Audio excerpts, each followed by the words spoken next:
না, আমাদের দেশনায়ক মানে আমাদের বরিশাল মহানগর এবং বরিশাল বিভাগীয় পর্যায়ে যে একটা মিটিং আছে, এই বিষয়ে এই মিটিংয়ের নির্দেশ হচ্ছে ইন্টারনাল মিটিং। এই বিষয়টা পরে আপনাদের সাথে মিটিংয়ের পরে জানানো বলবেন সেই বিষয়ে কি দিক নির্দেশনা আসতে। আচ্ছা আচ্ছা, দেশের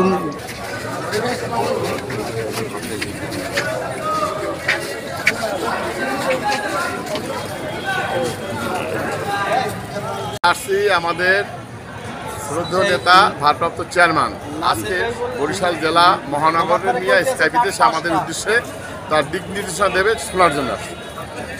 ধন্যবাদ। স্কাইপিতে যুক্ত হয়ে বক্তব্য রাখবেন ভারপ্রাপ্ত চেয়ারম্যান তারেক রহমান। যে কারণে বিএনপির নেতাকর্মীদের এই উপচে পড়া ভিড় বরিশালে। প্রায় শীর্ষস্থানীয় সব নেতৃবৃন্দ এসে জড়ো হয়েছেন বরিশাল শিল্পকলা একাডেমি মিলনায়তনে। বরিশাল জেলা ও মহানগরের জন্য আয়োজিত এই প্রতিনিধি সভায় উপস্থিত ছিলেন কেন্দ্রীয় নেতৃবৃন্দ, সিনিয়র যুগ্ম মহাসচিব মজিবুর রহমান সরোয়ার, মিডিয়া সেল প্রধান জহিরুদ্দিন স্বপন ছাড়াও আরও অনেকেই এতে উপস্থিত ছিলেন। 3 সেপ্টেম্বর মঙ্গলবার বিকেল ঠিক 4:30টায় স্কাইপে যুক্ত হয়ে তারেক রহমান কঠিন হুঁশিয়ারি উচ্চারণ করেন। তিনি নেতাকর্মীদের উদ্দেশ্যে বলেন, কারো বিরুদ্ধে এতটুকু অভিযোগ পাওয়া মাত্রই তাকে বহিষ্কার করা হবে, এতে কোনো রকম ছাড় দেওয়া হবে না। দলীয় শৃঙ্খলা বজায় রেখে সাধারণ মানুষের চাহিদা বুঝে তাদের সেবায় নিয়োজিত হওয়ার পরামর্শ দেন দলীয় নেতাকর্মীদের।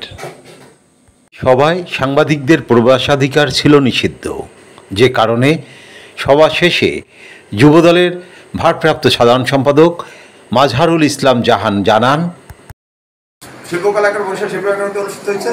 সেখানে দেশনায়ক তারেক রহমান বরিশাল মহানগর বিএনপি এবং অঙ্গসংগঠন সহ জেলা পর্যায়ে বিভিন্ন অঙ্গসংগঠন এবং থানা পর্যায়ে বিভিন্ন মানে নেতৃবৃন্দকে একটি মেসেজ দিয়েছেন, আমরা আগামীতে নির্বাচনের মাধ্যমে আমরা ক্ষমতা আসতে পেরে যেতে হবে, সেজন্য বিভিন্ন প্রতিনিধি নেতাকর্মীকে সতর্ক থাকতে হবে এবং কোনো চাঁদাবাজি, কোনো অন্যায় এবং দুর্নীতির বিরুদ্ধে জড়ানো যাবে না। এবং সেখানে আওয়ামী লীগের সঙ্গে আঘাত করলে তার বিরুদ্ধে প্রতিবাদ করতে হবে এবং সেখানেও যাতে কোনো আমাদের নেতাকর্মী কোনোভাবে যেন তারা এই দুর্নীতির সঙ্গে এবং এই অপকর্মের সঙ্গে যেন জড়িত না হয়, হ্যাঁ সেভাবে তার করা হুঁশিয়ারি এবং এই ব্যাপারে কোনোভাবে কোনো আপোষ করা হবে না, সরাসরি দল থেকে তার বিরুদ্ধে সিদ্ধান্ত নেওয়া হবে। এই সময় আপনারা কেন্দ্রীয় নেতৃবৃন্দ বা এরকম কারা কারা ছিলেন? কেন্দ্রীয় নেতৃবৃন্দ, স্থানীয় পর্যায়ে যারা বিভাগীয় নেতৃবৃন্দ এবং মনে করেন যারা আগামীতে নির্বাচন করবেন বা নির্বাচন করার আশাবাদী, হ্যাঁ সেজন্য যারা মনোনয়ন নেবেন বা প্রত্যাশী, সেই সকল নেতৃবৃন্দ এখানে উপস্থিত ছিলেন। শুধু কথাই নয়, কাজেও প্রমাণ দিয়েছেন বিএনপির ভারপ্রাপ্ত চেয়ারম্যান। ইতিমধ্যেই তিনি সারা দেশের প্রায় 150 নেতাকর্মীকে বহিষ্কার করেছেন। আরিফ আহমেদ, বরিশাল।